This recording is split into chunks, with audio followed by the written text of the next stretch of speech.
എന്റെ മോൻ എഴുതി ഒന്നും പറയണ്ട. അവൻ ആ പെരിക്കകത്തൊന്നും പുറത്തിറങ്ങുന്നില്ല. കാരണം എന്താന്ന് വെച്ചാൽ കഴിഞ്ഞ പ്രാവശ്യം ഇപ്പൊ ഈ പ്രാവശ്യത്തെ പരീക്ഷ എളുപ്പമായിരുന്നു.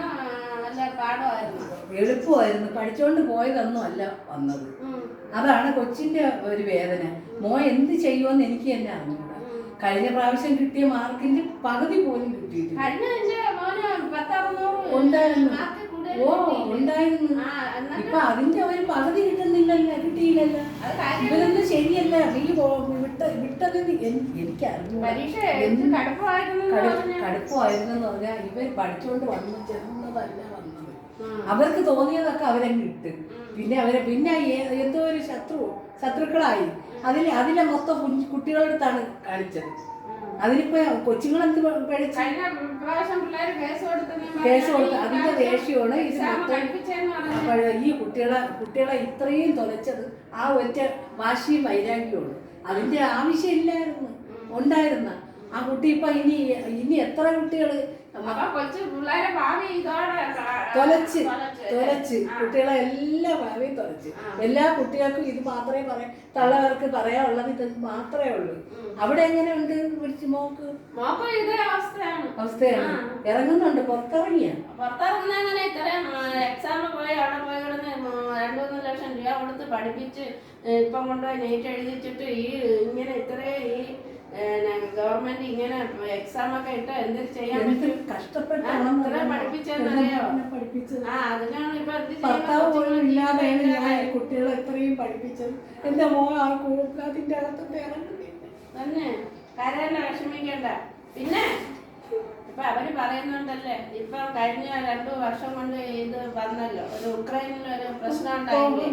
അപ്പോഴിത്രയും 20,000 കുട്ടികൾ പുറത്തു വന്നപ്പോ അവര് പറഞ്ഞില്ലേ നമ്മളെ നാട്ടിൽ നിന്ന് അവർ പഠിക്കണമെന്ന്. അപ്പൊ ഈ നാട്ടിൽ ഇവിടുത്തെ നമ്മളെ ഗവൺമെന്റ് എന്തുകൊണ്ട് കുട്ടികൾക്ക് ഇവിടെ അഡ്മിഷൻ കൊടുക്കാത്ത?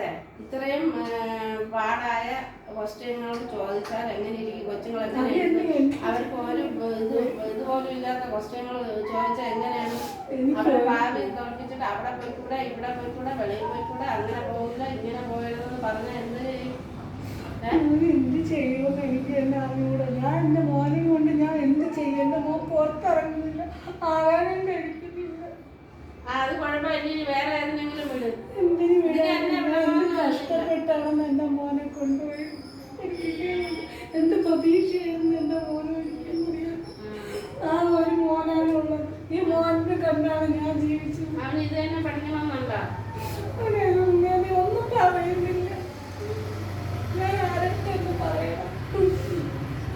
എല്ലാവർക്കും അസൂയായിരുന്നു എന്റെ മോനെ ഇങ്ങനെ പഠിപ്പിക്കാൻ വിടുന്നത്. എന്നിട്ട് ഞാൻ തള്ളി എങ്ങനെയെങ്കിലും എന്റെ മോൻ നല്ലോണം പഠിക്കുന്ന ഒരു കൊച്ചായി. നീ കരയാതെ ഇനി വേറെ എന്തെങ്കിലും പറഞ്ഞു വിടാൻ നോക്ക്. അതിപ്പോ ഇനിയിപ്പോ വെളിയിലൊന്നിട്ട് പഠിപ്പിക്കാൻ പറ്റത്തില്ല എന്നാണ് അവർ പറയുന്നത്. കാര്യം ഇവിടെ കിട്ടണമെന്ന് പണം. ഇവിടെ കിട്ടണമെങ്കിൽ ഇതുപോലെ ഇത്രയും ക്വസ്റ്റ്യനൊക്കെ അവരടുത്ത് ചോദിച്ചാൽ എങ്ങനെ അവര് ഞാൻ പണമൊക്കെ എവിടെ പോയി ഉണ്ടാക്കി? ഞാൻ ഇത് തന്നെ കഷ്ടപ്പെട്ട് എവിടെയൊക്കെ കിടന്ന് നടന്നാണ് ഞാൻ പൈസ ഉണ്ടാക്കിയെന്ന് അറിയുമ്പോൾ എൻ്റെ മോൻ ഇപ്പൊ പുറത്തിറങ്ങുന്നില്ല. എൻ്റെ മോൻ വിചാരിച്ചതുപോലെ കിട്ടാത്തതുകൊണ്ട് അവൻ നല്ലോണം പഠിക്കുന്നു. ആരടുത്ത് വേണമെങ്കിലും ചോദിച്ചു നോക്കുക. എൻ്റെ മോൻ നല്ലോണം പഠിക്കുന്നവർ നല്ല പ്ലസ് ടുവിനൊക്കെ നല്ല മാർക്കോടെ സ്കെയർ ചെയ്തല്ലേ? നല്ല A+ അല്ലായിരുന്നു കഴിഞ്ഞാല്? നല്ല മാർക്ക് ഉണ്ടായിരുന്നു. ഞാൻ പറഞ്ഞില്ലേ, നല്ല പ്രതീക്ഷയിലാണ് എൻ്റെ മോൻ പോയി എഴുതുന്നത് പരീക്ഷ. ഇങ്ങനെയൊന്നും ചെയ്യരുത്, ഇങ്ങനെയൊന്നും കാണിക്കരുത് ആരോടും. കുട്ടികളെ ഭാവിയല്ലേ പോണത്. കുട്ടികൾ എന്തെങ്കിലും ചെയ്തു കഴിഞ്ഞാൽ എന്ത് ചെയ്യും? അത് പറയാം. ഇനിയിപ്പം ഇതിന്റെ റിസൾട്ട് വരുമ്പോ എത്ര കുട്ടികള് അതൊന്നും പറയാൻ പറ്റൂല. നമ്മളെ പോലെയുള്ള കുഞ്ഞുങ്ങളല്ലേ അത്. നമ്മളെ കുട്ടികളെ പോലെ അല്ലേ അതും. എന്ത് ചെയ്യോ ആ തള്ളവരെന്ത് കാണിക്കുവോ എനിക്ക് അറിയില്ല. നമ്മൾ വിചാരിക്കുന്ന എങ്ങനെയെങ്കിലും അങ്ങ് മരിച്ചു കളയാന്ന്. അത്ര എന്റെ കുഞ്ഞു പുറത്തിറങ്ങി ആകാരം കഴിക്കുന്നില്ല. ഇല്ല, ഒന്നും കഴിച്ചില്ല. ഒന്ന് വന്ന് ചോദിക്കുവോ, ഒന്ന് വന്ന് സംസാരിക്കുവോ എന്റെ മോനോട്. ഞാൻ വിളിച്ചാ മിണ്ടുന്നില്ല. പോട്ടാ.